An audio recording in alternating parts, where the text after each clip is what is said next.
Hello, Anderson County. This is Councilman Brett Sanders, and I am recapping Tuesday, September the 20th, council meeting. Tonight, basically, some of it sounds a little repetitive, but third reading and a definite go-ahead was the $30 million investment up in the Piedmont area to exit 32 on spec warehouse and flex space in that area. It is a project that our property now is paying $900 per year in taxes, and estimated taxes first year is over $89,000. So that'll be a good benefit for our tax base, and it also, when it's up and going, will create a few jobs and create some more needed space up in that area. We had a second reading on a zoning change over at the shortstop for all my friends out on Highway 187, and it was just to allow them to expand the little business out there, the shortstop store out there. So we also had those 4 properties in the town of Pelzer that was old, I guess, abandoned property, or somehow the county ended up with when the mills closed down, or the mill closed down. And it's a way for the town to utilize those properties and find a need for them and put them back on the tax books. And it's also a way for the county to reduce any liabilities or anything on those properties. So I think it'll be win-win. Anderson County will be able to get, just a raw or abandoned piece of property off our side and reduce the liability, and also allow the town of Pelzer to create a new project or expand or do some type of growth that's needed in their community. We also had the project that was Project Hurricane. I think it was a $35 million investment up at exit 35. $1.8 million in annual payroll. It was 37 jobs at average pay of $25 per hour. So, good jobs, good pay. That's always nice to hear. I had a $14 million project, that Project Lifeboat that we mentioned before. It's on second reading, so one more reading on that and it'll come to fruition. And it was $14 million, like I said, investment, 60 jobs at $50 per hour. So that's some good money. And we also had some space out on Tower Street that the Clemson Extension Service was utilizing, and by getting property from the old TTI building, is 1428 Pyramid Dairy Road. Also tonight we had a resolution to allow our administration to move forward with our engineer architect firm on the new detention facility. I'm actually on that, or chairman of that committee. We had sent out requests for proposal or RFQs on to multiple agents. We had 3 excellent firms that came in, presented. I think all 3 did an outstanding job. It was very close.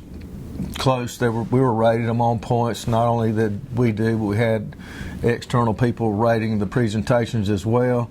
And it was awarded to a company called Mosley Architect Firm.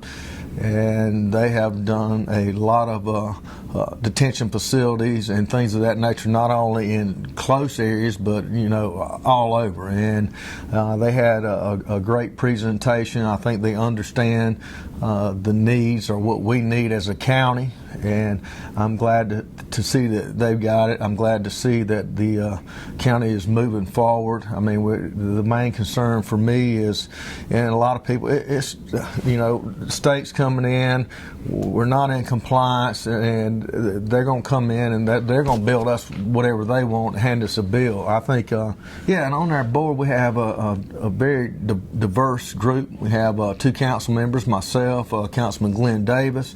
We have Pam Christopher. Not only is she our SCDOT rep here for Anderson County, but she's also the president of the Anderson Chamber of Commerce.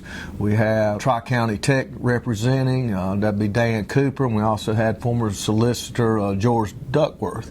Okay. So also participating in the meeting was Captain Baker, which is the director over our jail system, and he was there and had the opportunity to ask questions and have some of his concerns addressed. and I'm glad to see. We also have Major Hill there, Sheriff Chad McBride, Captain Ross Brown. So there's I hope I didn't leave someone out, but there's a lot of people from the Sheriff's Department and the detention center that had input and questions answered and asked, and they were a big part in selecting Mosley as the architect firm as well. And I think overall the protection of our officers serving out there, the ability to design and pick what suits Anderson County's needs, and also the decrease in liability. You know, a lot of people are under the impression that everyone out there at Anderson, at the detention center, is under arrest and they're serving time, you know, but the majority of people, and I mean the large majority of people out there, are being held awaiting a trial. So basically, you know, you hear we need a work group or a chain gang or something of that nature, put people to work. And one of the problems there is, you know, those inmates or people out there are innocent until proven guilty, and it's not like you have a federal inmate or someone actually serving a sentence that you can actually access and use. Now, there are a few out there, and they are being utilized in that capacity, but you know, it's hard to go out there and take someone who is innocent or hasn't been tried yet and force them to do anything. And like I said earlier, you know, my main concern, if you go out there and tour the jail, I mean, it's in dire needs, and the safety of our officers out there, the safety of the employees out there, and the liability aspects, like I said, with someone getting hurt, an inmate or someone waiting trial.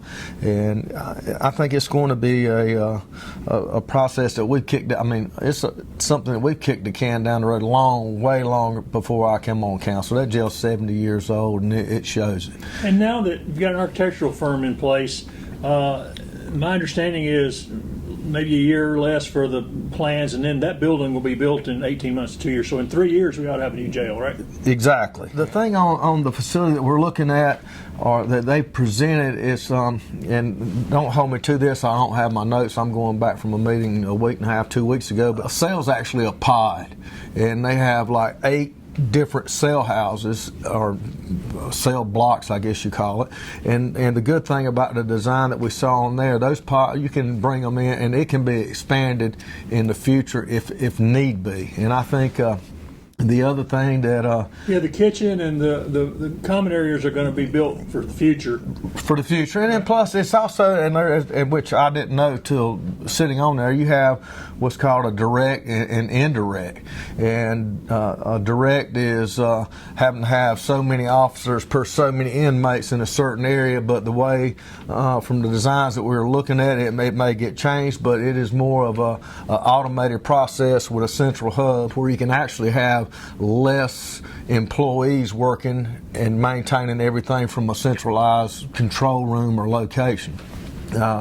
That was part of the process. And the other thing that I'd like to mention, and I'm not going to get into specific details because I know we have another meeting coming up and we'll have to be voted on, but I am happy to announce a little bit prematurely that I know we're having a rate increase coming up, I think tomorrow or the next day, but we sent it out, and we've got rates coming in that are very, very competitive, a lot less than what I was expecting on the finance side. We had some at about what I was expecting and then some, but we have a good financial institution that came in with an outstanding rate, and they're also going to allow us to maybe shorten the term some. So I mean, just in the rate alone, we're looking at over $6 million in savings. It's locked in.